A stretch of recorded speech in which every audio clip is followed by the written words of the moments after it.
ఓం.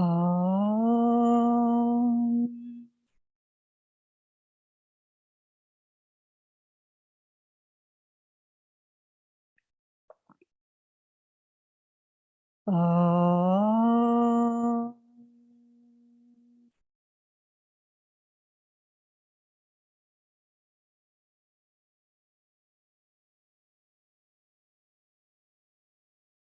ఓం.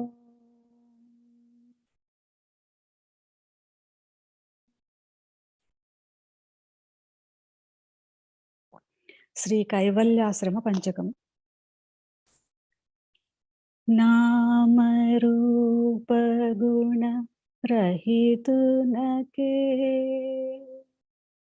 నిత్య కళ్యాణోత్సవ లీలా గుణ విభవ మాహాత్మ్య సంకీర్తనా స్తోత్రమై శరణాగతులు కైమోట్పై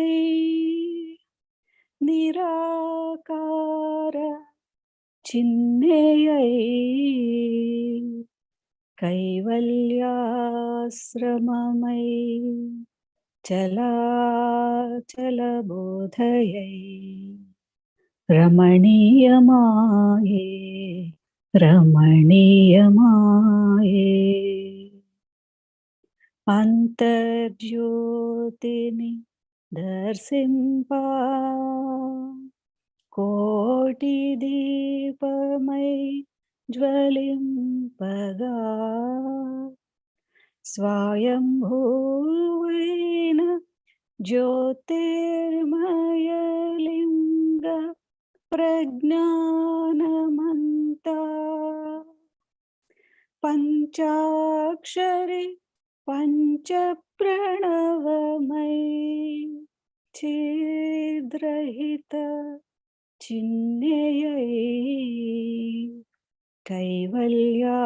కైవల్యాశ్రమమై చలాచల బోధయై రమణీయమాయే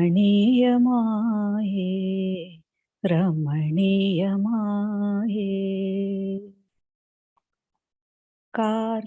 కార్తీకమందు గంగాధరునకభిషేక బిల్వార్చనా భస్మదీపధూప హారతుల సేవ హరనామమే సర్వపుణ్యదం ముక్తిదం సద్రహిత చిన్నేయై కైవల్యాశ్రమమై చలాచల బోధయై రమణీయమాయే రమణీయమాయే భవనాసన నిరాశ్రయ నిరాధార నిశ్శబ్దమై విశ్వేశ జగదీశ్వర పరమేశ్వరానుసంధానా నాదమై సర్వశూన్యమై నిష్కళయైన చిన్నేయై కైవల్యాశ్రమమై చలాచల బోధయై రమణీయమాయే రమణీయమాయే ఆకాశ దీపమంటూ మ్రోక్కేరు మనుజులెల్లరున్ కార్తీకమందు సర్వముక్తిదాయకమని సోమసూర్యాగ్నుల వెలిగడి కేవలాత్మ చిన్నేయై కైవల్యాశ్రమమై చలాచలబోధయై రమణీయమాయే రమణీయమాయే రమణీయమాయే ఇతి సద్గురు విరచిత శ్రీ కైవల్యాశ్రమ పంచకం సంపూర్ణం. హరి ఓం. శ్రీ గురుభ్యో నమః. హరి ఓం. ఓం గురుర్బ్రహ్మా గురుర్విష్ణుః గురుర్దేవో మహేశ్వరః గురుర్సాక్షాత్ పరం బ్రహ్మ తస్మై శ్రీ గురవే నమః. బ్రహ్మానందం పరమసుఖదం కేవలం జ్ఞానమూర్తిం ద్వంద్వాతీతం గగనసదృశం తత్వమస్యాదిలక్ష్యం ఏకం నిత్యం విమలమచలం సర్వధీ సాక్షిభూతం భావాతీతం త్రిగుణరహితం సద్గురుం తం నమామి. ఓం నమో బ్రహ్మాదిభ్యో బ్రహ్మ విద్యా సాంప్రదాయ కర్తృభ్యో వంశ ఋషిభ్యో మహాభ్యో నమో గురుభ్యః. సర్వోపప్లవరహిత ప్రజ్ఞానఘన ప్రత్యగర్థో బ్రహ్మైవాహమస్మి. అహం పదార్థరహితః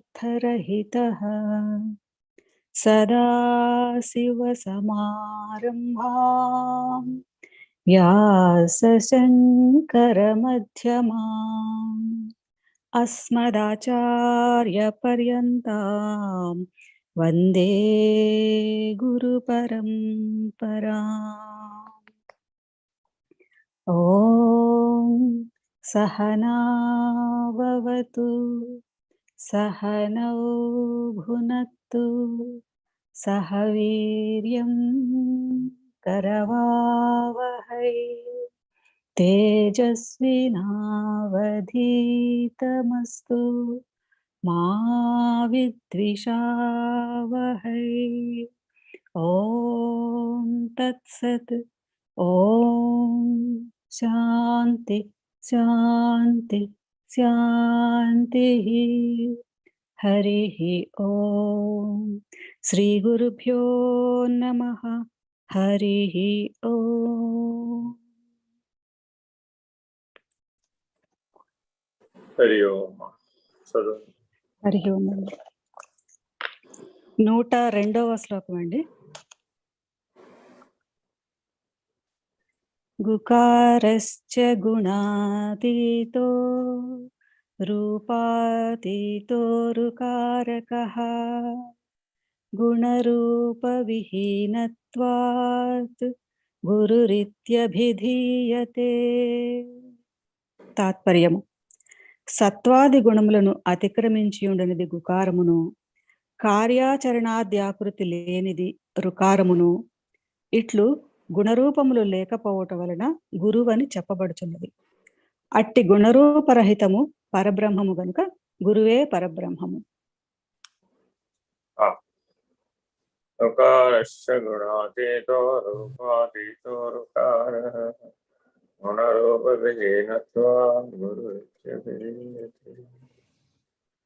గురువు గారిని మనం ఎలా దర్శించాలి ఈ ఉపదేశంలో చెప్తున్నారు. గురువు సగుణ స్థితిలోనూ ఉంటాడు, నిర్గుణ స్థితిలోనూ ఉంటాడు, ఏకకాలం. పరమాత్మ సృష్టి దృష్ట్యా చూసినప్పుడు సగుణంగా కనబడతాడు, అదే సర్వసాక్షిగా చూసినప్పుడు గుణాతీతులుగా కనబడతాడు. అలాగే రెండు ఒకచోటే ఉన్నాయి. గుణాతీతమైన స్వరూపము ఈ హృదయంలోనే ఉంది. గుణ సంయోజనీయత కలిగినటువంటి గుణ సంగతం సాంగత్యం కూడా అక్కడే హృదయంలోనే ఉంది. మానవుడు హృదయంలో ఉన్నటువంటి చిజ్జడ గ్రంథి భేదనం చెయ్యాలి సాధన పూర్వకంగా. చిత్తు జడం రెండు కలుస్తున్నాయి కాబట్టి చిజ్జడం అన్నారు. చిత్ అంటే ప్రకాశం, జడం అంటే అంధకారం. ప్రకాశము అంధకారం రెండు ఒకే చోట కలిసి ఉన్నటువంటి ముడి. గ్రంథి అంటే ముడి. బాగా గుర్తుపెట్టుకోవాలి. ముడులు వేయటం నేర్చుకోకూడదైనా ముడులు విప్పడం నేర్చుకోవాలి జ్ఞానం అన్నవాడు. బాగా గుర్తుపెట్టుకోవాలి. మన వలన ఇతరుల జీవితంలో ముడులు పెరిగిపోయాయి అనుకోండి, వాటి ఫలితం కూడా మనం కూడా అనుభవించాలి. ఎందుకని అంటే కర్మఫలం నలుగురికి పంచబడుతుంది. కర్త కారయిత ప్రేరకశ్చ అనుమోదకశ్చ. మీరు ధర్మాన్ని ఆచరించారు, ఆ ధర్మము కూడా కర్మలో భాగమే. భక్తిని ఆచరించారు, అది కూడా కర్మలో భాగమే. యోగాన్ని ఆచరించారు, అది కూడా కర్మలో భాగమే. కర్మ భక్తి యోగ సాంప్రదాయాలు మూడు కూడా అన్ని విచారణ చేశారు, అది కూడా కర్మలో భాగం. ఈ ఇంద్రియాలతో ఏది చేసినా, అంతరింద్రియాలతో ఏది చేసినా అది కర్మ. బాహ్యేంద్రియాలతో ఏది చేసినా అది క్రియ. చేసేవాడు కర్త. కర్తకి రూపం ఉందా లేదా? ఇప్పుడు అది ప్రశ్న. కర్తకి రూపం ఉంది, పంచభూతాలకు రూపం ఉంది, పంచీకృతం కదా. అది పంచీకృతమైన సకలమునకు రూపం. ఇది సార్వజనీయమైన సత్యం, మారని సత్యం.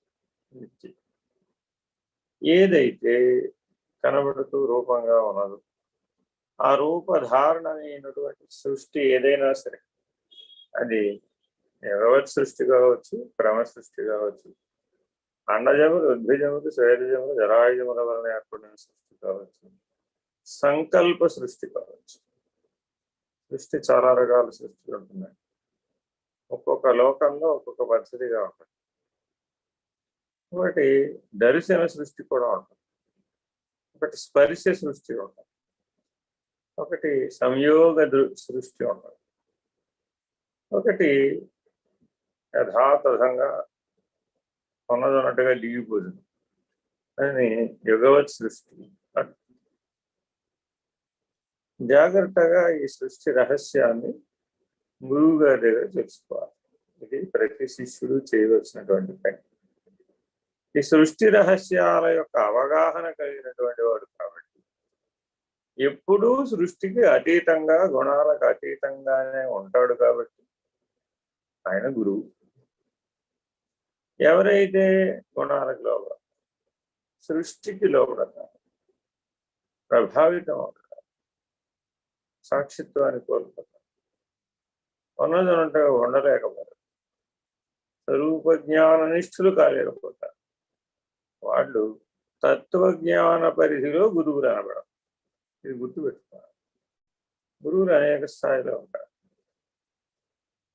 వేదక గురువు, సూచక గురువు, నిషిద్ధ గురువు, సారామంది అంటారు, కామ్యక గురువు. ఇలా 10 రకాలైనటువంటి గురువులు ఉంటారు. కొంతమంది అష్టవిధ గురువులు ఉంటారు. వీళ్ళు మేధాచారి పండ శిష్యులు కూడా మన 8 రకాలుగా ఉంటారు. బాగా మందబుద్ధి కలిగిన వాడు, బాగా చురుకైన బుద్ధి కలిగిన వాడు, బాగా ధారణాశక్తి కలిగినటువంటి మేధాశక్తి అన్నటువంటి మేధ, అలాగే పండితుడు. జాగ్రత్తగా గమనిస్తే వీళ్ళందరూ కూడా శిష్యుల్లో ఉంటారు. 8 రకాల గురువులు ఉన్నారు, 8 రకాల శిష్యులు ఉన్నారు, 8 శరీరాలు దాటినారు. శరీరం అంటూ ఉంటే దానికి రూపం. హిరణ్య గర్భుడు కూడా ప్రకాశమే రూపంగా ఉంది.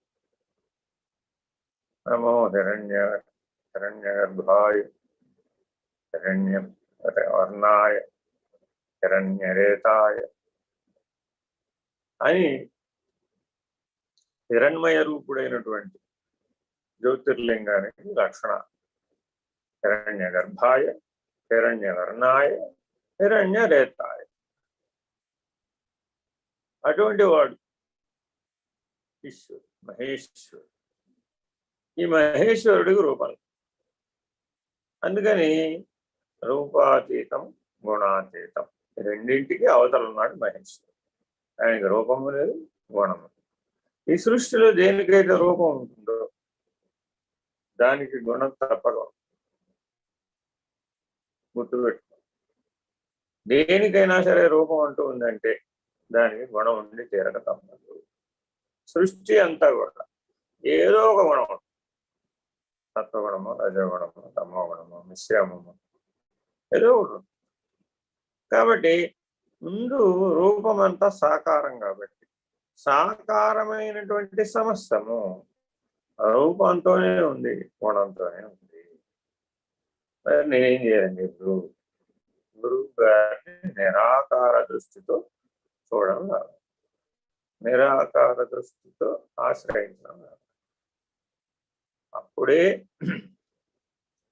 గురువులోని గుణాతీత లక్షణాన్ని చూడగలుగుతాం. తర్వాత రుకార శబ్దం. ఆ అక్షరం ఏకాక్షర శబ్దాలు అంటారు. ధాత్వార్థముల నుంచి పుడతాయి. ఈ గకారము చాలా చోట్ల వాడబడుతుంది. గంగ, గాయత్రి, గోవు, గోవిందుడు. గంగ, గాయత్రి, గోవు, గోవిందుడు. ఈ చతుర్గకారములు మోక్షప్రదములు, జ్ఞానప్రదములు. దీంట్లో కలపవలసినటువంటి వీటిలో ఉన్న తత్వజ్ఞానాన్ని తెలియజెప్పే గురువు, అది కూడా గకారం. కాబట్టి గురువు, గంగా, గోవు, గోవిందుడు.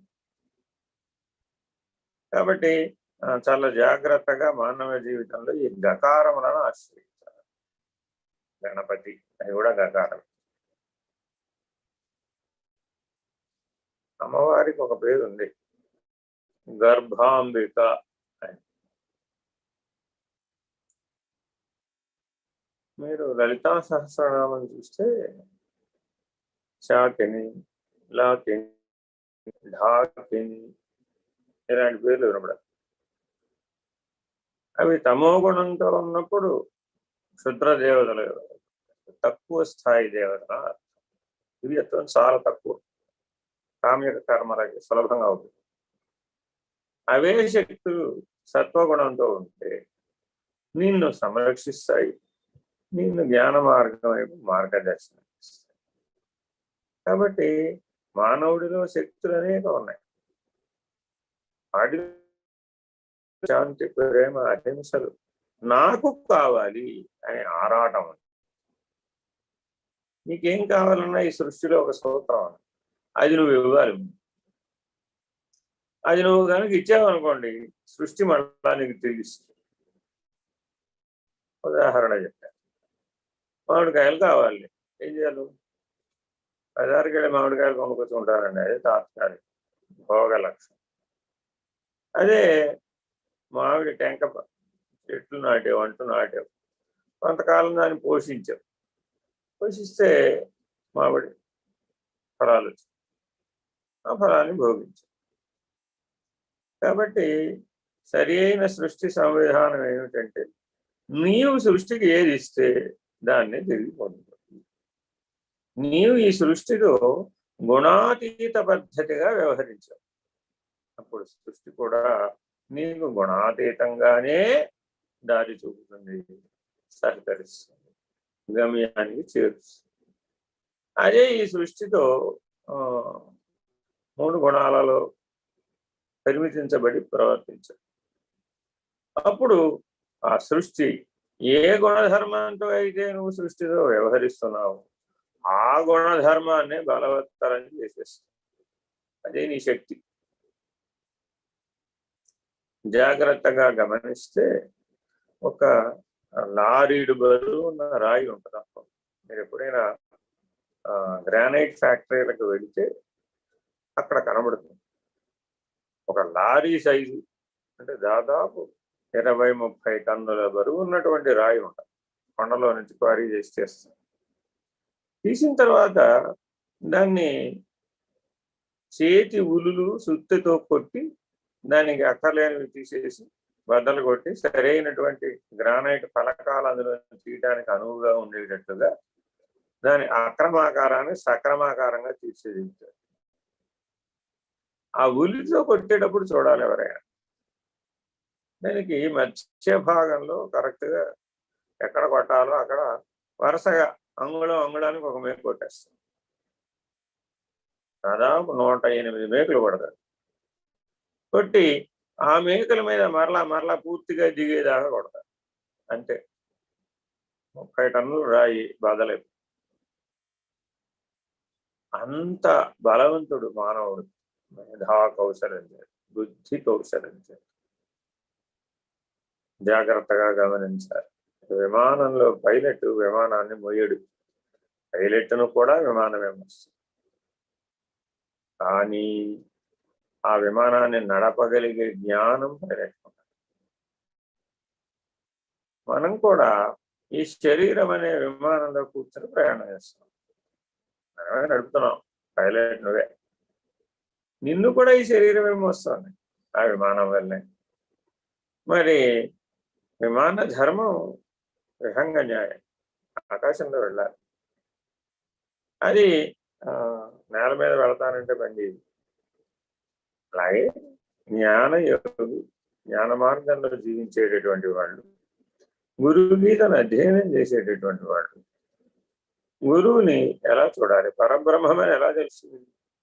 నిరాకారమే గురువు. ఇప్పుడు నిరాకారుడైనటువంటి గురువుకి 4 చేతులు ఉన్నాయా, 4 ముఖాలు ఉన్నాయా, 3 నేత్రాలు ఉన్నాయా, ఆయుధాలు, మహావిష్ణువు యొక్క ఆయుధాలను స్మరించినా కూడా జ్ఞానం వస్తుంది. పంచాయుధములు అంటారు వాటి. పంచాయుధ స్తోత్రం కూడా రాశారు శంకర భగవత్పాదులు. నారాయణుడు ఒక్కడిని స్మరిస్తే చాలయ్యా, నారాయణుడి యొక్క సంకల్ప శక్తి రూపములైన పంచాయుధములను కూడా స్మరించాలి. అంటే నారాయణుడు ఎప్పుడూ మామూలుగా మానవుడి వలె 2 చేతులతోటి హాయిగా ఉంటాడు. దివ్య జ్ఞానంతో, దైవీ చైతన్యంతో దివ్యమైనటువంటి పరమైనటువంటి స్థితిలో ఉంటాడు. తద్భాసయతే సూర్య న శశాంకో న పావక విజ్ఞత్వా నివర్తంతే యద్ధామ పరమమ్మ అని తన యొక్క స్థితి గురించి పరమాత్మ భగవద్గీతలో మనకి తెలియజేసింది. మరి ఆ స్వాపదేశం దృష్ట్యా ఈ ఉపదేశాన్ని కనుక చూసినట్లయితే ఏ ప్రకాశం చేత సూర్యచంద్రాగ్నులు వెలుగుతున్నాయో ఆ స్వప్రకాశం నిరాకారం. ఆ స్వప్రకాశమే సూర్యుడిలో వెలుగుగా, చంద్రుడిలో వెలుగుగా, అగ్నిలో వెలుగుగా ప్రకటితం అవుతుంది. కాబట్టి గురువు అంటే ఏంటంటే తేజస్సు. వరుసగా చెప్తున్నారు గురువు అంటే ఇలాంటి వాడు, అలాంటి వాడు. గురువు యొక్క లక్షణాలన్నీ వరుసగా ఏకరువు పెడుతున్నారు ఈ ఉపదేశాలు. జాగ్రత్తగా గుణాలకు అతీతంగానూ గురువుని చూడాలి, రూపానికి అతీతంగా కూడా గురువుని చూడాలి. ఇంకో ఉదాహరణ ఉంది. ఎలాగంటే భగవాన్ రమణుల దగ్గరికి ఒక ఆయన వెళ్ళారు. భగవాన్ అన్న వాళ్ళందరినీ మన సందేహాలు తీర్చుకోవడానికి వాడుకుంటూ ఉంటాం కదా. ప్రశ్న వేసాడు ఆయన, స్వామి క్షీర సముద్రం చిలిక అన్నారు కదా, పాల సముద్రాన్ని చిలికారు కదా, అప్పుడేవో ఐరావతం వచ్చింది, రామధేను వచ్చింది, కల్పవృక్షం వచ్చింది. ఏవో చెప్తారు కదండి, ఈ కల్పవృక్షం ఎక్కడ ఉంటుంది అని అడిగారు. కల్పవృక్షం ఎక్కడ ఉంటుంది అంటే అది సూక్ష్మతరం, సూక్ష్మతమం. దానికి రూపం లేదు. కల్పవృక్షానికి రూపం లేదు, అది నిరాకారం. మరి కల్పవృక్షం ఏది అడిగినా అది కోరికలు తీరుస్తుంది కదండి. దాని లక్షణం ఏమిటంటే దాని కింద నిలబడి నాకు అర్జెంటుగా పరవాన్నం కావాలి, వచ్చేస్తుంది, ఎవడో తెచ్చిచ్చేస్తాడు. అంతేగాని చెట్టు మీద రాలి పడుతుందని కాదు. సంకల్ప సిద్ధి కలిగే వృక్షం పేరు కల్పవృక్షం అంటారు. మానవ జీవితంలో కల్పవృక్షం ఎవరయ్యా అంటే గురువే, జ్ఞానే కల్పవృక్షం. ఎందుకని అతను నీ 8 శరీరాల నుంచి, నీ 8 ప్రపంచాల నుంచి, నీ అహంకార మమకారాల నుంచి, నీ అరిషడ్ వర్గాల నుంచి, నీ షడూర్ముల నుంచి, నీ షడ్వికారాల నుంచి, మొత్తం ఎన్నైనాయి? 28. 3 6 18. అరిషడ్ వర్గం నుంచి విడిపించాలి. గురువుని ఆశ్రయించాను నేనన్న ఏ శిష్యుడైనా, నాకు ఉపదేశం ఉన్నది అని చెప్పుకునే ఏ శిష్యుడైనా సరే, వీటిలో నుంచి బయటపడిన వాడే, అధిగమనం చేసిన వాడే, వాడికే గురువు ఉపయోగపడ్డట్టు. నిజంగా మిగిలిన వారికి ఎవరికి ఉపయోగపడ్డట్లు కాదు. కాబట్టి నువ్వు దేన్నైనా ఒకదాన్ని జయించాలి అనుకున్నప్పుడు నీకు అధికమైనటువంటి బలం కావాలి, అధికమైనటువంటి శక్తి కావాలి, అధికమైన సామర్థ్యం కావాలి, అధికాధికమైనటువంటి అధిష్టానపూర్వకమైన జ్ఞానం కావాలి. అవన్నీ నీ గురువు బోధ ద్వారా మార్గదర్శనం చేస్తాడు, చైతన్యం ద్వారా సహాయం చేస్తాడు. అనుభవం వచ్చి నువ్వు నిర్ణయం కోసం వస్తే తన స్వానుభవం అనే ప్రమాణం మీద చూసి నిర్ణయం చేస్తాడు. ఇలాగా గురువు అనేక రకాలుగా శిష్యుడికి ఉపయోగపడుతూ ఉంటాడు. కామధేనువులాగా, కల్పవృక్షంలాగా. రెండు కూడా సంకల్ప సిద్ధిని కలిగించేటట్టు.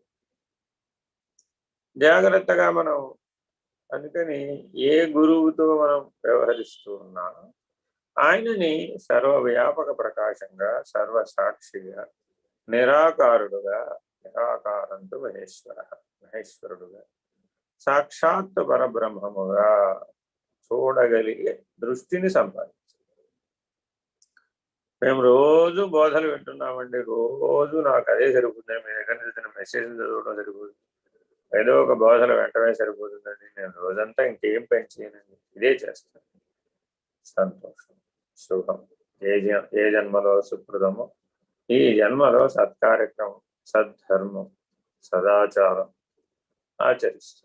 సరే, దానివల్ల నీకేమిటి వచ్చింది?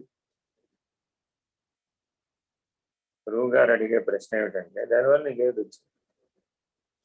నేను రోజు అమృతాహారమే తింటున్నాను అంటే ఉడికించడం అన్నమాట. ఉడికించకుండా పచ్చివి తింటారు. కూరగాయలు కానీ, పళ్ళు కానీ, మూలికలు కానీ, దొంపలు కానీ, ఏవైనా సరే అన్ని పచ్చివే తినేస్తారు. మరి నాకు అమృతత్వం సిద్ధించినట్టేనండి అని అడిగారు. అప్పుడు గురువు అంటాడు, నాయన భూమండలం మీద అనేకమైనటువంటి జంతువులు, జీవులు, పశువులు ఉన్నాయి. అవి కేవలం ఆహారాన్ని ఉడకబెట్టుకుని తింటాయి, ఏం ఉడకబెట్టుకుని అన్నీ పచ్చిగానే తినేస్తాయి. వాటికి మోక్షం ఎప్పుడు వస్తుందో నీకు కూడా అప్పుడు వస్తుంది. ఒకటైపోయింది. ఏమండి, నేను రోజుకి 4 సార్లు 4 సంధ్యలలోనూ స్నానం చేస్తానండి. దాదాపుగా నా జీవితం అంతా చేస్తున్నానండి. ఎప్పుడూ శౌచంతోనే ఉంటానండి, ఎప్పుడూ పవిత్రుడిగానే ఉంటానండి, నాకు మోక్షం వస్తుంది. అయినా నీళ్లలో జీవించే జీవులు ఎన్నో ఉన్నాయి, వాటి జీవితమే నీళ్లలో జీవించడం. ఇంకా వాటికి ప్రత్యేకంగా స్నానం లేదు, ఎందుకంటే అవి నీళ్లలోనే ఉన్నాయి కాబట్టి. ఆ నీళ్లలో జీవించే జీవులన్నిటికీ మోక్షం ఏ రోజు వస్తుందో నీకు కూడా వస్తుంది. రెండోది, ఇక మూడవది ఏమిటంటే నేను అనేక రకములైనటువంటి శాస్త్రాలన్నీ చదివేశాను. దాదాపుగా మానవ జీవితానికి ఉపయోగపడే శాస్త్ర గ్రంథాలన్నింటినీ బాగా పరిశీలించానండి. అనేకం చదివాను, అనేకం నేర్చుకున్నాను, అనేకం పుస్తకాలు కూడా రాశానండి, అనేక పాటలు కూడా పాడానండి, అనేక పద్యాలు పాడానండి, అనేక శ్లోకాల కంఠతా వచ్చండి. నాకు భగవద్గీత 700 శ్లోకాలు నాకు కంఠతా వచ్చాయి. గురుగీత అంతా కంఠతా వచ్చాను, శుభగీత అంతా వచ్చాను, శ్రావకర గీత అంతా వచ్చాను, వశిష్ఠ గీత కూడా వచ్చాను. దీన్ని గీతాపంచకం అని. మరి నాకు మోక్షం వస్తుంది. నాయన, పుస్తకాలు చదవడం వలన నీకు నిజంగా నీవు బ్రహ్మమేనే, ఆ ప్రకాశమే సర్వమే నీవని, ఆ సర్వసాక్షి నీవని మెలకుగా కళా నిద్రలలో గనక నిర్ణయం అయ్యినట్లయితే, స్వానుభవంగా అపరోక్షానుభూతిగా నిర్ణయం అయినట్లయితే, నీవు నిరాకారుడుగా ఉండగలిగినట్లయితే మోక్షం. నేను ఒక లైబ్రరీ చూపెట్టి లైబ్రరీలో ఉన్న పుస్తకాలన్నీ చదివేశానండి. సందర్భం వచ్చినప్పుడు తీసి చూస్తూ ఉంటాను, నాకు మోక్షం వస్తుంది. పుస్తకానికి ఏ రోజు మోక్షం వస్తే నీకు కూడా అప్పుడు మోక్షం వస్తుంది. అందుకని ఈ మస్తకం ప్రస్తుతం పుస్తకం అయిపోయింది, కానీ అది కూడా పోయింది. ఇంకేం చేస్తున్నాం మనం? రోజు గుడికి వెళ్తానండి, రోజు తీర్థ ప్రసాదాలు పుచ్చుకుంటానండి, రోజు ప్రదక్షిణలు చేస్తానండి, రోజు అభిషేకాల వాళ్ళకు అర్చకులు చేస్తూ ఉంటే హాజరవుతానండి, నాకు మోక్షం వస్తుంది. గర్భగుడికి ఓ గడప, ఆ గడప ఎంతో పవిత్రం, ఎవరు తొక్కరు. దాని కింద కూర్మయంత్రం. ఆ గర్భగుడి గడపకి ఏ రోజున మోక్షం వస్తే నీకు కూడా మోక్షం వస్తుంది. ఏమిటి స్వామి, ఏది నేను ఏం చేసినా కానీ ఇలా చెప్తానండి. సరే పోనీ ఇంకోటి అడుగుతా చెప్పండి. నేను ఇప్పటికి బోల్డ్ మంది నేను పిల్లల్ని కన్నాను, పెంచాను, పెద్ద చేశాను, కష్టాలు పడ్డాను. వాళ్ళ జీవితమే నా జీవితం అనుకున్నాను. నా కోసం ఏది తీర్చుకోలేదు, నా కోసం ఇల్లు కూడా కట్టుకోలేదు. నాకున్న శ్రమ అంతా, నా జీవితం అంతా వాళ్ళ భవిష్యత్తుకి ధారపోసాను. వాళ్ళని పెంచి పెద్దవాళ్ళని చేసి పెళ్లిళ్ళు చేసి వాళ్ళు కూడా పిల్లల కంటే వాళ్ళను కూడా పెంచారు. మరి నా 70 ఏళ్ల గృహస్థాశ్రమ జీవనం, ఇక్కడ మరి ఇప్పుడు 90 ఏళ్ళు వచ్చేసినాయి. 70 ఏళ్ల గృహస్థాశ్రమ జీవనంలో ఎన్నో ఎత్తుపల్లాలు ఒడిదుడుకులు అన్నీ చూశాను. ఈశ్వర ఈశ్వర ఈశ్వర అంటూ నేను దాటాను. ప్రస్తుతం 90లోకి వచ్చేసాను, నాకు మోక్షం వస్తుంది.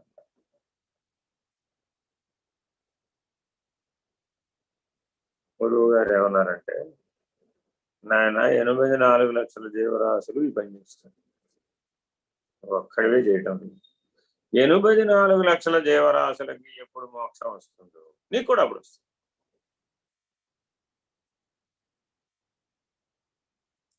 ఏమిటి స్వామి, 84 లక్షల జీవరాశులు మోక్షం పెంచితే నాకు కూడా వస్తుంది. ఇంకా నేను ఏం చేయమంటారు? నేను చేసేవన్నీ పొద్దున్న లేచే దగ్గరే రాత్రి నిద్రపోయి, వేరే ఏమి లేవు. నా కుటుంబ వ్యవహారాలు చూసుకుంటాను, లేదంటే నా స్వ విషయాలను చూసుకుంటాను, లేదంటే ఏదో కొద్దిగా ఓపిక ఉన్నప్పుడు, వీలున్నప్పుడు యాత్రలకు వెడతాను, లేదా సదాచారం సత్కర్మానుష్ఠానం చేస్తాను. మరియు వీటి వలన నాకు మోక్షం వస్తుందా అంటే, మరి నేను పరమాత్మలో కలిసిపోతానంటారా, తెలియ చదువుతానంటారా, ఆ పరమాత్మకి నాకు ఐక్యతా సిద్ధి కలుగుతుందంటారా? అదే కదా మోక్షం అంటే మీ దృష్టిలో అన్నారనుకో, గ్యారంటీగా కలుగుతుంది ఇప్పుడు చెప్పిన పద్ధతి. మరి ఎలాగంటే మరి ఇదంతా అయితే ఈ గురువు గారు ఎందుకు, ఈ పాఠం ఎందుకు, ఈ కష్టాలు ఎందుకు, అర్ధరాత్రి దాకా మేలుకోవటాలు ఎందుకు, జలార్థం లేవటాలు ఎందుకు, జీవితంలో ఎప్పుడూ చదవని పుస్తకాలు, కంఠతా పెట్టని శ్లోకాలు, నానా కష్టాలు పడి రాళ్లను గుగ్గిళ్ళుగా మార్చినంత కష్టపడి నేను చదువుకుని తెలుసుకుని భజనలు నేర్చుకుని కీర్తనలు నేర్చుకుని పాటలు పాడి ప్రార్థనలు పాడి ఎంతో చేస్తున్నాను కదా. రోజులో దాదాపు 12 గంటల సేపు ఇలాగే ఉంటున్నాను కదా. మరి నాకు మోక్షం వస్తుందా రాదా?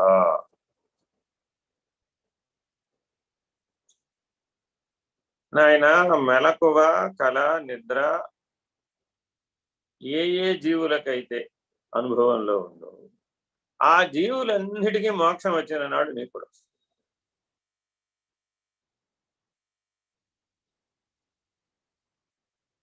ఏమిటి స్వామి, అయితే అసలు మోక్షం లేదంటారా? ఎందుకు లేదు? నువ్వే చెప్తున్నావుగా ఉంది. నీకే కలిగింది కదా మోక్షాన్ని పొందాలి అనే ఆకాంక్ష, ఆశ ఎవరికి కలిగింది? నీకే కలిగింది. ఒక శాస్త్రాన్ని చదవాలి అనే ఆసక్తి ఎవరికి కలిగింది? నీకే కలిగింది. ఆ శాస్త్రంలో చెప్పింది సరిగా నీకు అవగాహనకి రాకపోతే, అనుభవానికి రాకపోతే, సరి అయిన మార్గదర్శి కోసం నువ్వు వెతుకులాడితే, ఎవరో ఒక గురువుని నువ్వు గురువుగా గుర్తిస్తే ఆ గురువు ద్వారా నువ్వు పొందాలనుకున్న మోక్షం పొందేవా లేదా అనేది నీకేదా నిర్ణయం అయ్యేది.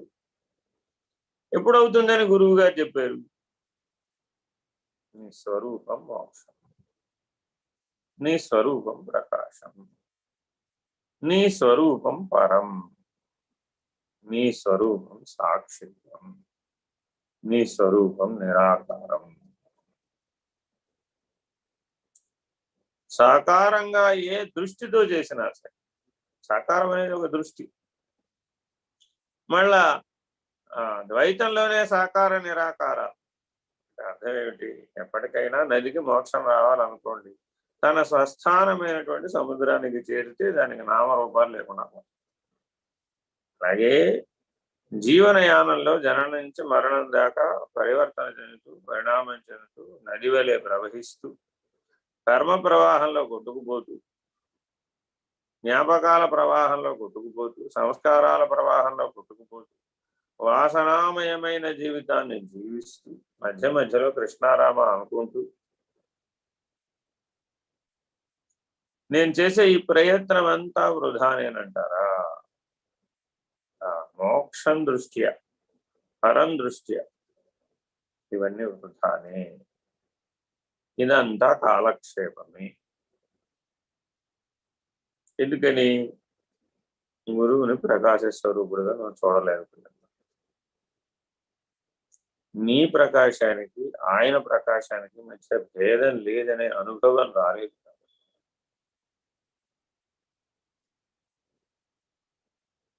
ఎక్కడో సముద్రంలాగా వైకుంఠ కైలాసాలు ఉన్నాయని, సత్యలోకం ఉందని, ఈ జీవాత్మ నది వలె ప్రవహించి ప్రవహించి ప్రవహించి అనేక చోట్ల పవిత్రతను పొంది, మాలిన్యాన్ని పొంది, ద్వంద్వానుభవాలను పొంది, కడకు తన స్వస్థానమైనటువంటి సముద్రంలోకి చేరి నామరూపాలను కోల్పోతుంది. జీవాత్మ కూడా అలాగే పరమాత్మలో లయం పొంది నామరూపాలను కోల్పోతుంది. కాబట్టి పరమాత్మ ఎక్కడో వైకుంఠ కైలాస సత్యలోకాల్లో ఉన్నాడు కాబట్టి ఒక పుష్పక విమానం వేసుకుని ఆ లోకాలన్నీ చూసి రావాలి. వారి సందర్శనం చేయాలి. త్రిమూర్తుల సందర్శనానికి వెళ్ళొస్తే, కొని వెళితే ఇక రావడం ఎందుకు అక్కడ దాకా వెళ్ళి? ఉదాహరణ చెప్తా. మీకు ఈశ్వరుడు ఎక్కడో ఒక చోట కనపడ్డాడే అనుకోండి. అదే బ్రహ్మగారి లాగానో, లేకపోతే విష్ణువు గారి లాగానో, లేకపోతే రుద్రుడు గారి లాగానో దర్శనం ఇచ్చాడు, సాక్షాత్కరించాడు అనుకుందాం. మన పని అయిపోయినట్టే కదా. సాక్షాత్కారం కోసమే కదా తపస్సు చేశావు.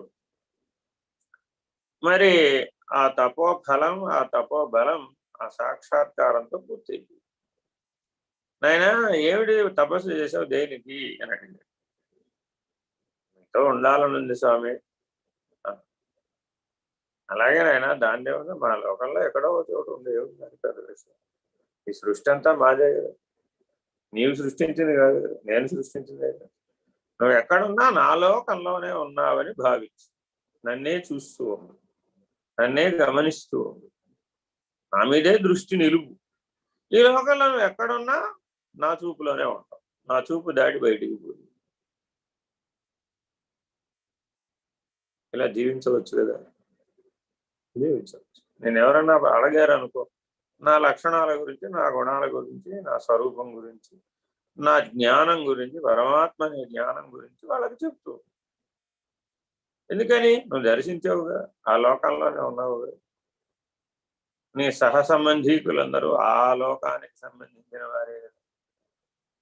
కాబట్టి నీవు ఆ సాలోక్య ముక్తిని అనుభవించవచ్చు అని ఈశ్వరుడు నిష్కామ కర్మగా తపస్సు చేసినటువంటి వాళ్లకు వరం ఇచ్చే అవకాశం ఉంది. ఎలాగండి ఇది? నేను కైలాసానికి వెళ్ళలేదు, ఇక్కడే ఉన్నాను కదా. ఈశ్వరుడు ప్రత్యక్షమైంది నా హృదయంలో కదా, నా అంతరంగంలో కదా, నా అంతర్ముఖంలో కదా. మరి నేను ఆయన లోకానికి వెళ్ళలేదు కదా. ఎందుకు వెళ్ళలేదయ్యా? శివ మానస పూజలో ఏమడుగుతున్నాడు? ఈశ్వర, నీ భక్తులతోటి నెయ్యం. ఎప్పుడైతే భక్తి యోగాన్ని ఆచరిస్తూ సదా జీవిస్తావో అప్పుడు నీ చుట్టూ ఎవరు ఉంటారు? ఆ భక్తులే. భజనలు చేసే వాళ్ళ చుట్టూ ఎవరు ఉంటారు? భజనలు చేసేవారు. కీర్తనలు పాడే వాళ్ళ చుట్టూ ఎవరు ఉంటారు? కీర్తనలు పాడే. జాగ్రత్తగా గమనిస్తే నువ్వు ఏ లోకాన్నైతే నీ చుట్టూతా నిర్మించుకున్నావో ఆ లోకం అలోకమైనటువంటి పెంజీకటి అవ్వల ఉన్నటువంటి ఏకాకృతిన వెలిగి ఆత్మభావుని దర్శించడం కోసం ఆదినాథుడు, ఆది గురువు ఆ ఆత్మభావు అని ఎవరైతే నిర్ణయం పొందారో వారు గురువు. గురువు అంటే అర్థమే. ఇలా జాగ్రత్తగా అటువంటి గురువును ఆశ్రయించి, ఆయన గుణాతీతుడు, నామరూపాలు లేవు, లక్షణాలు లేవు, వ్యవహారం లేదు, నిర్ణయం లేదు, నాదన్నది లేదు, నేనన్నది లేదు, ఉపమానం లేదు, నేను పోల్చడానికి మరొకటి లేదు. శరీరం కూడా ఆత్మస్వరూపమే, మనసు కూడా ఆత్మస్వరూపమే, పంచకోశాలు ఆత్మస్వరూపమే, భిన్నం కాదు. ఏమిటండి? నేను విచారణ అంతా పంచకోశ వ్యతిరిక్త అని కదా చేశాను. కరెక్ట్. విచారణ కాలంలో అది 84 లక్షల జీవరాశుల గురించి నువ్వు తెలుసుకుంటున్నావు. తెలుసుకునే సమయంలో, సాధన కాలంలో అవి వేరు వేరే. సిద్ధి దశకి చేరుకున్నాడు. జ్ఞాతం, ద్రష్టం, ప్రవేష్టం, అధిగచ్చతి అని 4వ స్థితికి చేరాడు. ఆ తురీయ నిష్టలో నుంచి, ఆ సిద్ధస్థితిలో నుంచి చూసాడు. పంచకోశాలన్నీ ఆత్మలో అంశీభూతములే, గుణములన్నీ గుణత్రయమంతా ఆత్మలో అంశీభూతమే, శరీరత్రయమంతా ఆత్మలో అంశీభూతమే, తాపత్రయమంతా ఆత్మలో అంశీభూతమే. పెరుగు ఎక్కడుంది? లేవు కదా. ఉన్నదంతా ఆత్మస్వరూపమే, ఉన్నదంతా బ్రహ్మస్వరూపమే. ఇది మే నిశ్చయ. ఆ నిశ్చయ జ్ఞానం కలిగింది.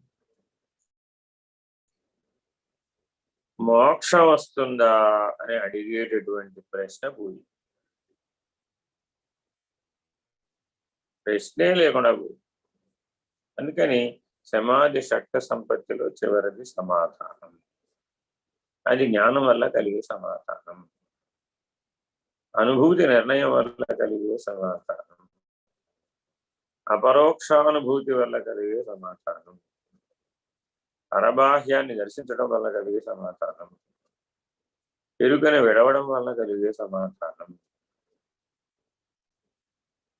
జాగ్రత్తగా తల్లి గర్భాన్ని విడవడంతో ప్రారంభించాం, శరీరం విడవడంతో, ప్రసవ వేదనతో ప్రారంభించాం, మరణ వేదనతో ముగిస్తున్నాం, మెలకువతో ప్రారంభిస్తున్నాం, గాఢ నిద్రతో ముగిస్తున్నాం. ప్రతిరోజు పోతున్నాడు, ప్రతి క్షణము పోతున్నాడు. అనేక కణాలు తమంతటాం చనిపోతున్నాయి. ఒకేసారి మాస్గా చనిపోతే అప్పుడు మరణం. ఈ శరీరం నుంచి ఇంకో శరీరం ప్రయత్నం చేస్తుంది. ఇలా జాగ్రత్తగా మనం గమనిస్తే ఈ సకల సృష్టికి ఆధారభూతమైన ఆత్మ ప్రకాశమే గురువు. ఇప్పుడు శ్లోకాన్ని సరిగా, ఆ ఉపదేశాన్ని సరిగా చూడండి. ఆయన గుణాతీతుడు, రూపాతీతుడు. సాక్షాత్ బ్రహ్మనిష్ట ద్వారా పరబ్రహ్మం అనేటటువంటి నిర్ణయాన్ని పొందినటువంటి వాడు. ఆయనలో గుణరూపాలు లేవు. విహీనత్వాత్, విహీనత్వాత్, విశేషంగా లేవు. కాబట్టి అటువంటి గురువుని ఇత్యభిధీయతే, అభిమానించు, ఆవాహన చేసుకో, అంతరంగంలో నిలుపుకో, ఆయనలో లయమైపో.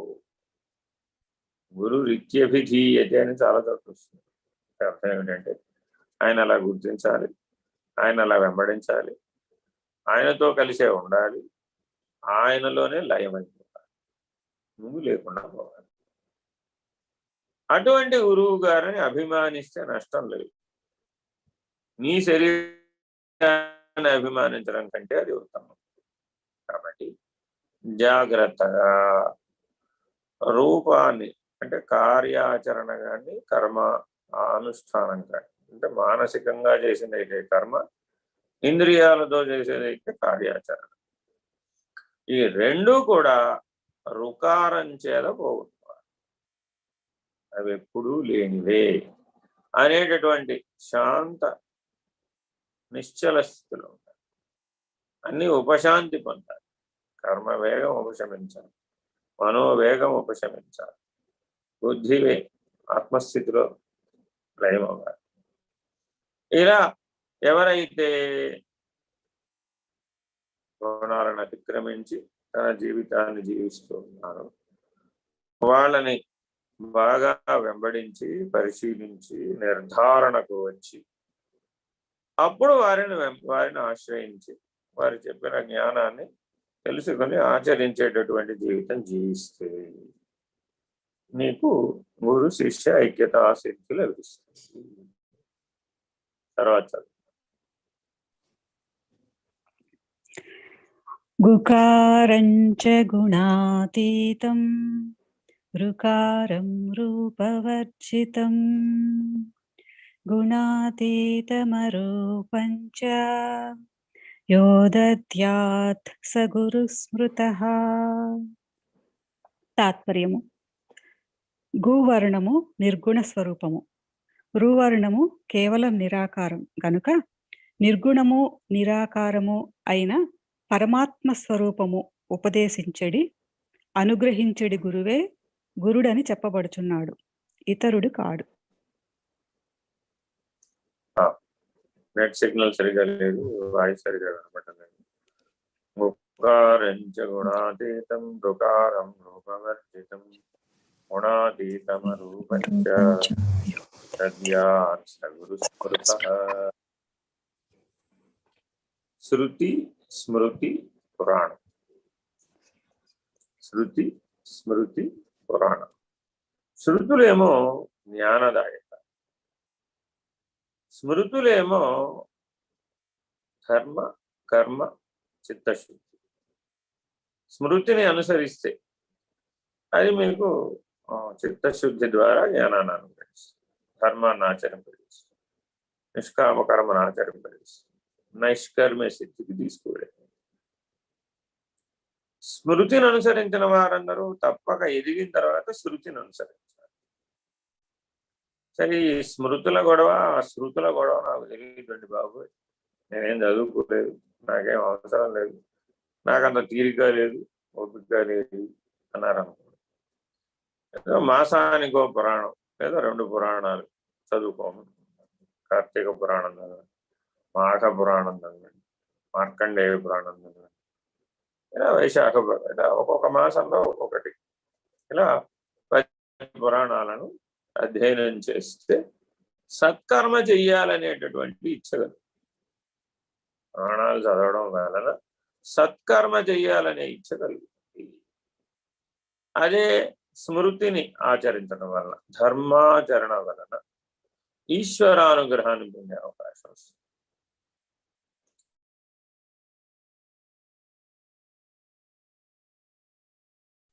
ఈశ్వరుడు ఎప్పుడు ఉన్నాడు, నీకు కనబడాలి. నువ్వు ఈశ్వరుడిలో భాగంగా ఉన్నావు, నువ్వు ఈశ్వరుడిలో అంశంగా ఉన్నావు. ఉన్నదే ఈశ్వరుడు. మళ్ళా నాకు ఈశ్వరుడు కనపడలేదండి, నేను ఈశ్వరుని వెతుకుతున్నానండి అన్నాడు. కాబట్టి జ్ఞాన మార్గానికి వచ్చేంత వరకు ఈ వెతుకులాట. జ్ఞాన మార్గానికి వస్తే ఉన్నదంతా పరమాత్మ, ఉన్నదంతా ఈశ్వరుడు, ఉన్నదంతా బ్రహ్మము, ఉన్నదంతా పరము, ఉన్నదంతా పరాత్పరము అని ఉన్నదాని గురించే ఏకరూపుడు. లేని దాని గొడవ గురించి చెప్పరు. మాయా లక్షణములు ఏంటి అని మాయ గురించి ఉపన్యాసం చెప్పరు. పరమేశ్వరుడు గురించి చెప్పు. మన మనసుని ఆసురీ శక్తులు ఆవేశించినాయి అనుకో, అప్పుడు ఆ రజో తమో పద్ధతిలో మన జీవితం సాగుతుంది.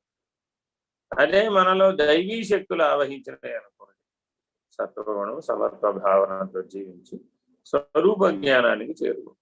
అందుకని దైవీ స్థితిలో దివ్య జ్ఞానంతో ఉన్నదంతా దైవమే అనేటటువంటి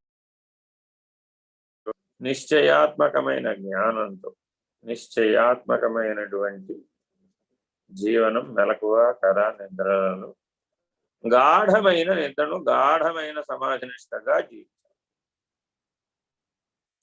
గాఢమైన ఆత్మనిష్టగా తుర్యంలో జీవించాలి. గాఢమైన బ్రహ్మనిష్టగా తుర్యాతీతంలో ప్రవేశించాలి. ఇవన్నీ చేయాలంటే హరిషడ్వర్గాలు జయించాలి, కామక్రోధాలను జయించాలి, అలాగే షడూర్ములను జయించాలి, షడ్వికారములను జయించాలి. ఎందుకంటే ఆ షడూర్ములు, షడ్వికారములు, హరిషడ్వర్గాలనే 3 6 18 కూడా నామము, రూపము, గుణముతోనే సంబంధపడి ఇంకా దేనితో సంబంధపడింది. నామరహితానికి వాటికి సంబంధం, వాటికి సంబంధం. గుణరహితానికి వాటికి సంబంధం. ఎప్పుడు పరమై ఉన్నది. అక్కడ నామము లేదు, రూపము లేదు, గుణము లేదు. అందువలనే మనందరికీ వ్యవహార నామాలు ఒక పేరు రాస్తే ఈశ్వరుడికి ఒక 1000 రాస్తారు, 1000 రాస్తారు, లేదంటే కనీసం 108 రాస్తారు.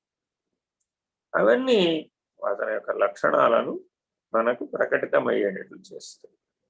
వాటిని మనం శ్రవణ మనన నిధిధ్యాసల ద్వారా గురువును వెంబడించి చైతన్య స్థితిలో గనక మనం పరిణామం చెందితే, ఆ చైతన్యమే నేనుగా గుర్తిస్తే, ఆ సాక్షి నేనుగా గుర్తిస్తే, ఆ బ్రహ్మము ఉన్నదని గుర్తిస్తే, ఆ బ్రహ్మము కాలమునకు పరమైన స్థితిలో పరబ్రహ్మముగా ఉన్నదని, మిగిలినంతా లేమి అని నీకు నిర్ణయమైన నాడు నీవు ఏ సాధన చేయనక్క, నీ జీవితం అంతా సాధన. ఏ తపస్సు చేయక్కర్లే, నీ జీవితం అంతా తపస్సు. ఏ పుస్తకాలు విచారణ చేయక్కర్లేదు, నీ అనుభవమే పుస్తకం. ఏ జ్ఞానాన్ని నువ్వు నానా కష్టాలు పడి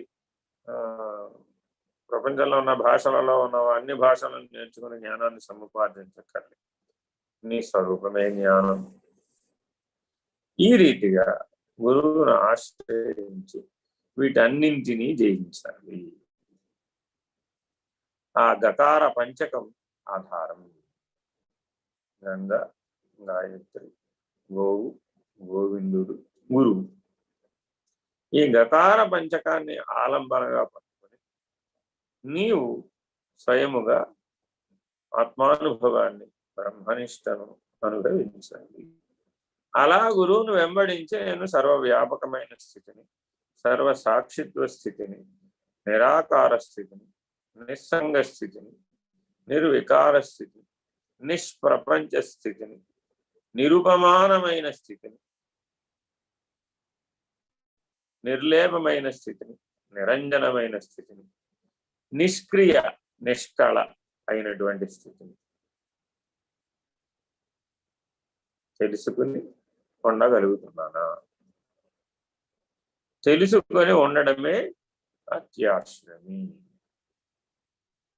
అతడికి తెలిస్తే చాలు, వెంటనే అలా ఉంటాడు. మనలో ఈ లక్షణం చిన్నప్పటి నుంచి ఉంటుంది. తల్లిదండ్రులు ఒక విషయం గురించి అడుగుతాం, చెప్తారు, తెలుస్తుంది. మళ్ళా వెళ్ళాడు, ఇందాకే చెప్పాను తెలిసిందన్నావుగా, మళ్ళా అడుగుతాయి వెంట. మళ్ళా సందేహం ఉందని అడిగాడు, ఇంకోసారి కూడా చెప్పాడు, మూడోసారి కూడా చెప్పాడు, నాలుగోసారి కూడా వచ్చి అడిగితే నీకు తెలిసిందా తెలియలేదు? తెలిసింది, అయితే అలా ఉంది అంతే. కాబట్టి జ్ఞాన మార్గంలో రెండే రెండు ఉన్నాయి, తెలుసుకోవడం, పొందడం. భక్తి మార్గంలో తెలుసుకోవాలి, ఆచరించాలి, ఆ స్థితిని పొందాలి, అప్పుడు ఉండాలి. ఆ భక్తి మార్గంలో సాలోక్య, సామీప్య, సారూప్య స్థితులు ఉన్నాయి. సాయుధ్యం జ్ఞానంతో. కాబట్టి సాయుధ్యం సహజం, సిద్ధస్థితి ఆగంతుకం, అది ఎప్పుడు ఉంది, మారదు. నామరూప గుణాలు లేవు దానికి, నిరాకారం. నకార ప్రత్యయంతో ఉన్నవన్నీ దానికే వర్తిస్తాయి. మరి మిగిలినదంతా నేనేం చేస్తున్నానండి అంటే, ఏదో ఒక రకంగా పని అవ్వాలి కదండి. మరి అష్టైశ్వర్యాలను సంపాదించాలి, అష్ట మదములను సంపాదించాలి, అష్ట శరీరాలతో వ్యవహరించాలి, అష్ట ప్రపంచాలతో వ్యవహరించాలి, మళ్ళా అష్ట కష్టాలు గుర్తించుకోవాలి. ఇవి కూడా 4 అండి, గుర్తుపెట్టుకోవాలి. జాగ్రత్తగా గమనించాలి. చెట్ట చివరికి అష్ట కష్టాలు పడ్డట్టుగా మానవ జీవితం ముగుస్తుంది. ఆ ముగిసేటప్పుడు అలా ఉండకూడదు. సచ్చైతన్య జ్ఞాన ప్రకాశ ఆనంద లక్షణాలనే పంచకం, ఆ లక్షణ పంచకంతో ఉండాలి సదా 3వ స్థలంలో. ఇంకేం చేయాలండి? సత్య, ధర్మ, శాంతి, ప్రేమ, అహింసలనే ఆచరించాలి. గురువు గారి ప్రతి మాటలో, చేతలో, ఆలోచనలో సత్య, ధర్మ, శాంతి, ప్రేమ, అహింసలే ఉంటాయి. అలాగే సచ్చైతన్య జ్ఞాన ప్రకాశ ఆనంద లక్షణములతోనే ఉండాలి, గురువైనా శిష్యుమైనా. జాగ్రత్తగా ఈ మానవతా విలువలని పట్టుకోవాలి. ఇక దైవీ లక్షణాలు ఉన్నాయి, మళ్ళా 5 లక్షణాలు, దాన్ని దైవీ పంచకం అంటారు. అవేమిటి? దయ, క్షమ, ఆర్జవం, దయా, క్షమ, రుజువర్తన, ప్రశాంతత, కరుణ. ఈ 5టికి దైవీ లక్షణాలని పేరు. ఈ 5 లక్షణాలలో కనబడుతుంది. దయ కలిగి ఉంటుంది, అది శరీరం పడిపోతూ ఉంటుంది. అయినా సరే తన ఆఖరి శ్వాసలో తాను ఆశ్రయించిన వాళ్ళని కూడా ఆశీర్వదించే ప్రాణాలు శరీరాన్ని వదిలేస్తుంది. ఆఖరి శ్వాసలో కూడా అది చేయకుండా, ఆశీర్వదించకుండా వెళ్ళడు. ఆ సమయానికి, ఆ క్షణానికి ఎవరు తనను ఆశ్రయించి ఉన్నారో వాళ్ళని సంపూర్ణంగా ఆశీర్వదించి శరీరం వదిలేస్తారు. మనందరూ గురువుగారి స్వామి నిర్భయానందరూ అలాగే చేస్తారు. కాబట్టి మానవతా విలువలనే 5 పంచక లక్షణాలు ఉన్నాయి. ఆత్మ పంచకం, సచ్చైతన్య జ్ఞాన ప్రకాశ ఆనంద లక్షణాలు ఉండాలి. అలాగే దయ, క్షమ. క్షమ అనే లక్షణం బాగా చూడొచ్చు గురువు దగ్గర. ఎలా అంటే, ఎన్నిసార్లు అలా ఉండు, ఇలా ఉండు అని చెప్తూ ఉంటారు, కానీ శిష్యుడు అలా ఉండడు. ఆయన ఇష్టం వచ్చిన రీతిలో ఉండి, నా ఇష్టాన్ని మీరు ఎందుకు నెరవేర్చలేదు అని వచ్చి అడుగుతాడు. ఈశ్వరుడి దగ్గర అదే సమస్య, గురువు దగ్గర కూడా అదే సమస్య. నా ఇష్టానికి మీరు ఉపయోగపడాలి కదండి, అది ప్రయోజనం. తాను చెప్పినట్లు ఆచరించటం లేదని తెలిసినా క్షమాస్వరూపుడే అతని అపరాధములన్నింటినీ క్షమించి పునః పునః జ్ఞానం బోధ చేస్తుంది. స్వరూప జ్ఞానంలో మేల్కొలుపుతుంది. అంతటి క్షమాహృదయం కలిగి ఏది అపచారంగా స్వీకరించదు, అన్ని ఉపచారం.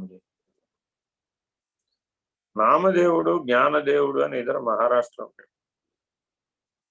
ఆయనకి కొద్దిగా దివ్య జ్ఞానదేవుడు, పండితుడు, బాగా శాస్త్రజ్ఞానం అంచు. ఆయన ప్రచారం చేస్తూ ఉంటాడు, తిరిగి శాస్త్రాలు తాను చదివిన వాటిని అన్నింటినీ ప్రచారం చేస్తూ. కొద్దిగా శివుడు అంటే కొద్దిగా తక్కువ, చిన్నచూపు. కానీ శివాపరాధం చేయకూడదు అనే ధర్మ నిష్ఠకు కట్టుబడి ఉన్నాడు. సరే, ఒక దగ్గరికి వెళ్ళాడు. ఒక ఆయన శివలింగం మీద కాళ్ళు పెట్టుకుని నిద్రపోతుంది. శివలింగం మీద కాళ్ళు పెట్టుకుని నిద్రపోతుంటే ఆయనకి కోపం వచ్చింది. శివుణ్ణి కాలుతో తంతావా? ఆ పాపం ఆ సాధువు గారేమో వృద్ధుడు, 100 ఏళ్లవాడు. అనంతరం తాను కాళ్ళు కదుపుకోలేడు. సరే, ఏమిటిది అపచారం, శివాపచారం చేస్తున్నారు. సరే, ఆ పక్కన శివుడు లేని చోట ఏమన్నా ఉంటే నా కాళ్ళు అక్కడ పెట్టవయ్యా బాబు, నాకు కదల్చలేను, శరీరం ముద్దుసలి ఒగ్గైపోయి కళ్ళు చేతులు కదల్చలేకుండా ఉన్నా. సరే, అయితే ఆ సాయం మీద నేనే చేస్తారే, నా కళ్ళ ముందు శివాపచారం జరుగుతుంటే చూడలేను అని కాళ్ళు తీసి దగ్గర పెట్టి అక్కడ శివలింగం బుద్ధి. ఇంకా అట్లా గుడి అంతా శివలింగాలు అయిపోయింది. ఆయన ఎక్కడికి తిప్పినా అక్కడ శివలింగం పుట్టుకు వచ్చేస్తుంది. నిజంగా భౌతికంగా జరిగిందా? అనుభవానికి వచ్చింది. అంతటా శివలింగాలే కనపడుతున్నాయి. ఏమిటా? ఆ ఒకేసారి ఆ స్థితిని అనుభవించి మూర్ఛకు వచ్చేసాడు, ధీశక్తిని కోల్పోయాడు, విరుచుకుని పడిపోయాడు. అక్కడున్న సాధువు అదృశ్యమయ్యాడు. ఇప్పుడు ఆయన గురువేనా కాదా? గురువే. ఆయన ఒక్కచోటే ఈశ్వరుడు ఉన్నాడని, విలాసంలోనే ఉన్నాడనేటటువంటి దృష్టితో, ద్వైత భావంతో, అహంకారంతో, తాత్కాలికమైనటువంటి భ్రమకు, భ్రాంతికి గురవుతున్నాడని, అణువున ఈశ్వరుడే ఉన్నాడనేటటువంటి అనుభూతి కలిగించి తాను కూడా ఈశ్వరుడి మీద నిలబడ్డాడు అనేటటువంటి సత్యాన్ని అనుభవానికి వచ్చేట్టు చేస్తుంది. పంచభూతాలు కూడా ఈశ్వరుడే, భూమి కూడా ఈశ్వరుడు. మరి ఇప్పుడు ఈశ్వరుడు లేని చోటు చూపెట్టమని అడిగితే ఎక్కడ చూపిస్తాడు? చూపెట్టలేదు. అలా అణువు నుంచి మహత్ వరకు అంతటా ఉన్నది ప్రకాశమే, అంతటా ఉన్నది సత్స్వరూపమే, అంతటా ఉన్నది కేవల ఉనికి మాత్రమే. ఈ నిర్ణయాలతో ఎవరైతే ఉంటారో, ఆ నిర్ణయాలతో, ఆ దృష్టితో ఎవరైతే అవాంగ్మానస గోచరమైన దృష్టితో గురువుని దర్శిస్తారు, ఈశ్వరుణ్ణి దర్శిస్తారు, ఆత్మను సాక్షాత్కరింపజేసుకుంటారు, వాళ్ళు మాత్రమే, అలాంటి అర్హత కలిగిన వాళ్ళకి మాత్రమే గురువు ద్వారా మోక్షం లభిస్తుంది. కాబట్టి అధికారిత్వాన్ని సంపాదించటానికి, పొందడానికి మాత్రమే సమయం పట్టవచ్చు. ఎందుకంటే మోక్షం ఎప్పుడూ ఉంది. అది ఒకప్పుడు ఉంది, ఒకప్పుడు లేకపోయింది. ఆత్మ ఎప్పుడూ ఉంది, ఒకప్పుడు ఉంది, ఒకప్పుడు లేకపోయింది. కాబట్టి జాగ్రత్తగా గురుగీత పారాయణం చేసేవారు కానీ, గురుగీత అధ్యయనం చేసేవారు కానీ, గురుగీత హోమాలు నిర్వహించుకునేవారు కానీ అందరూ గుర్తుంచుకోవలసినటువంటి అంశం ఏమిటంటే, గురువు నిరాకారుడు, గురువు నిష్క్రియుడు, గురువు నిస్సంగి. ఈశ్వరుడుకున్న లక్షణాలన్నీ గురువుకున్నాయి, గురువుకున్న లక్షణాలన్నీ ఈశ్వరుడివే. ఆయనకేం ప్రత్యేక లక్షణాలు లేవు. కాబట్టి ఈ రీతిగా ఎవరైతే సద్గురువును ఆశ్రయిస్తారో, సర్వస్వ శరణాగతితో జీవిస్తారో వాళ్ళు తప్పక తరిస్తారు అని గురుగీత ద్వారా సదాశివుడు పార్వతీదేవికి ఉపదేశించి, ఆ గురుగీత పూర్తవగానే ఆవిడని తనలో కల్పిస్తున్నారు. గురు శిష్య ఐక్యతాశక్తి కలిగింది. శిష్యుడికి గురువుకి ఒకే లక్షణాలు ఉండటం చేత శిష్యుడు అనేవాడు నాహంగా, గురువును కనుక్కున్నప్పుడు సోహం, తనను తాను కోల్పోయినప్పుడు నాహం, గురువును వెతికేటప్పుడు కోహం. కాబట్టి గురువు నేనెవరని విచారణ చేయడానికి సహకరిస్తాడు. నువ్వెవరో నిర్ణయం పొందడానికి సోహం అనేటటువంటి స్థితిలో కూడా సహకరిస్తాడు. చివరికి నాహం, నేను లేనివాడనని నిన్ను నువ్వే పోగొట్టుకోవడానికి కూడా సహకరిస్తాడు. అలా ఈ కోహం, సోహం, నాహం అనేటటువంటి స్థితులలో నీకెవరైతే సహాయం చేస్తారో వాళ్ళు నీకు స్వగురువు, నిజ గురువు. జాగ్రత్తగా అలా సద్గురుమూర్తిని ఆశ్రయించాలి. హరి ఓం. శ్రీ గురుభ్యో నమః. హరి ఓం. సద్గురు పాదుకా పూజలు విజయవాడలో జరుగుతూ ఉన్నాయి. ఇప్పటి వరకు సుమారు 54-55 అయినాయి మొదలుపెట్టినప్పటి నుంచి. సుమారు ఈ నెలలో ఎవరైనా విజయవాడకి చుట్టుపక్కల ఉన్నటువంటి వారింట సద్గురు పాదుకా పూజలు చేసుకోదలుచుకుంటే వివరాలు పంపితే ఎప్పుడు చేస్తారు, ఏ సమయంలో చేస్తారు, పొద్దున సాయంత్రం, ఏ తేదీన, మీ దగ్గరికి బాధ్యతలు మీరు ఎలా తీసుకెళ్తారో అవన్నీ మీతో చర్చించి ఆ పాదుకా పూజ మీ ఇంట్లో ఎలా ఏర్పాటు చేసుకోవాలో వివరాలను అందిస్తారు. కాబట్టి ఆసక్తి కలిగిన వారు, విజయవాడ చుట్టుపక్కల ఉన్నటువంటి వారు, హైదరాబాద్కి ఎలాగో ఒక నెల రోజులు తీసుకెళ్ళి ఎట్టే పెడతాం మేడం, ఈ లోపల విజయవాడలోనే ఉన్నాయి కాబట్టి ఇక్కడ ఎవరికైనా ఆసక్తి కలిగిన వారు తెలియజేస్తే వాళ్ళకి ఆ సద్గురు పాదుకా పూజ వారికి జరిగేటట్లుగా ప్రణాళిక వేసి అందరికీ అందుబాటులోకి వచ్చేటట్లుగా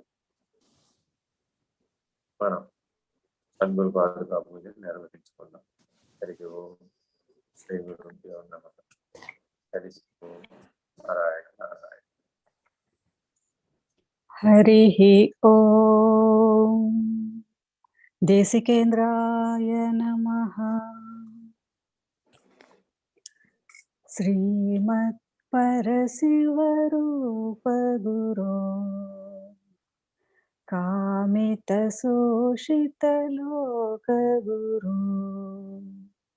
విబుధా ప్రార్థిత లోక గురో అముద మదాంత సుదీప గురో కలిపాదిత సంత్రార్థ గురో స్థాపిత షణ్మత సార గురో స్థాపాపవముని వంద్య గురో శ్రద్ధాద్యక్షర శాంత గురో కరుణా సాగర పరమ గురో నిరుపమ మహిమా నిలయ గురో జయ జయ పరశివలోక గురో జయ శుభ శంకర రూప గురో భవహర పరశివ భువన గురో జయ శుభ మంగళ జగద్గురో జయ జయ జయ జయ గురు ప్రసాద గురు జయ శుభ మంగళ లోక గురు జయ జయ జయ జయ నిర్భయానంద గురు జయ శుభ మంగళ జగద్గురు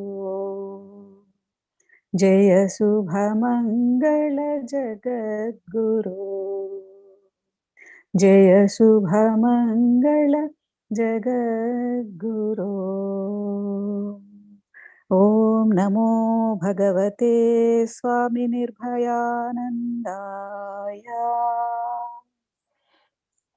ఓం పూర్ణమదః పూర్ణమిదం పూర్ణాత్ పూర్ణముదచ్యతే పూర్ణస్య పూర్ణమాదాయ పూర్ణమేవావశిష్యతే. ఓం తత్సత్. ఓం శాంతి శాంతి శాంతి. హరి ఓం. శ్రీ గురుభ్యో నమః. హరి ఓం. నారాయణ నారాయణ. జై గురుదేవ.